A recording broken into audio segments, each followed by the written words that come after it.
Welcome back to SK Academy. So இன்னைக்கு வீடியோவில் topic என்ன அப்படின்னா subsidiary books. So what are subsidiary books அப்படின்னு பார்க்கும்போது எல்லா பிஸ்னஸுமே அவங்களுடைய டிரான்சாக்ஷன்ஸை ரெக்கார்ட் பண்ணுற இடத்துக்கு பேர் தான் நம்ம ஜேர்னல்னு சொல்லுவோம், which is called as bookkeeping, the most important part of accounting. அப்படி ரெக்கார்ட் பண்ணும்போது பிஸ்னஸ் பெருசாக அல்லது டிரான்சாக்ஷன்ஸ் அதிகமாகும்போது எல்லா டிரான்சாக்ஷன்ஸையும் ஒரே ஜேர்னலில் ரெக்கார்ட் பண்ணால் அது ரொம்ப கன்ஃபியூசிங்காகவும் ஆகிடும். எந்த ஒரு இன்ஃபர்மேஷனையும் அதுலேருந்து ரெட்ரீவ் பண்ண முடியாது, எடுத்துக்க முடியாது. ஸோ அந்த கிளஸ்டரை குறைக்கிறதுக்காக தான் we use subsidiary books, which means அந்தந்த டிரான்சாக்ஷன்ஸுக்கு தகுந்த மாதிரியான புக்ஸை யூஸ் பண்ணுறோம். ஸோ அப்படின்னா subsidiary books is also a Journal. So என்ன மாதிரி நமக்கு மொத்தம் 8 டைப்ஸ் ஆஃப் சப்சிடரி புக்ஸ் இருக்குது.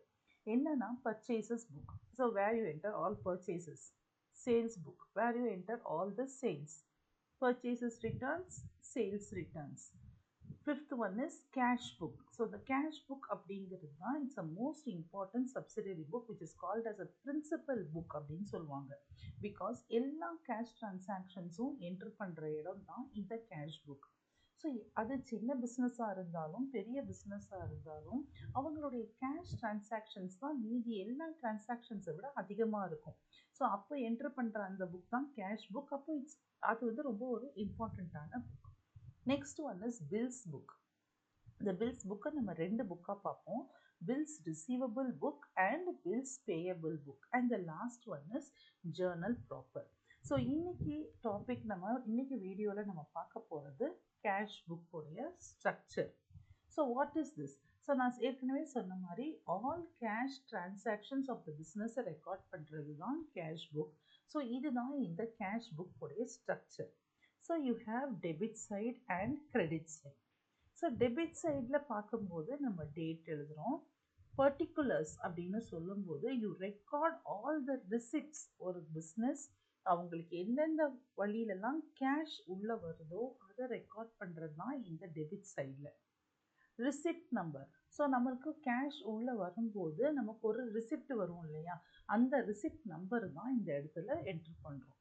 Next is ledger folio number. Ledger ஃபோலியோங்கிறது இது நான் ஒரு ஜேர்னல்னு சொன்னேன். அப்போ இந்த ஜேர்னலில் இருக்கிற டிரான்சாக்ஷன் அடுத்து ஒரு லெட்ஜருக்கு போகணும்.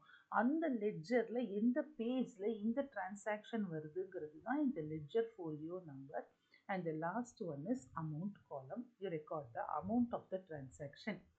நெக்ஸ்ட் கிரெடிட் சைடு வரும்போது you have date.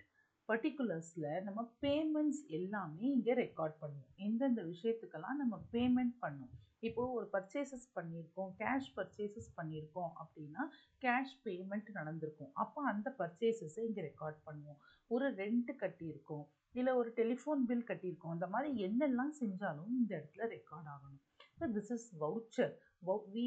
Voucher number அப்படிங்கிறது என்னென்னா, நம்ம ரிசிப்ட் வாங்கும்போது ரிசிப்டாக இருக்கும், ஆனால் நம்ம ஒரு பேமெண்ட் பண்ணும்போது வவுச்சர்னு சொல்லுவாங்க. அதை நம்ம சைடில் அது வவுச்சர், வாங்குறவங்களுக்கு அது ரிசிப்டாக இருக்கும். ஸோ வவுச்சர் நம்பர் எழுதணும்.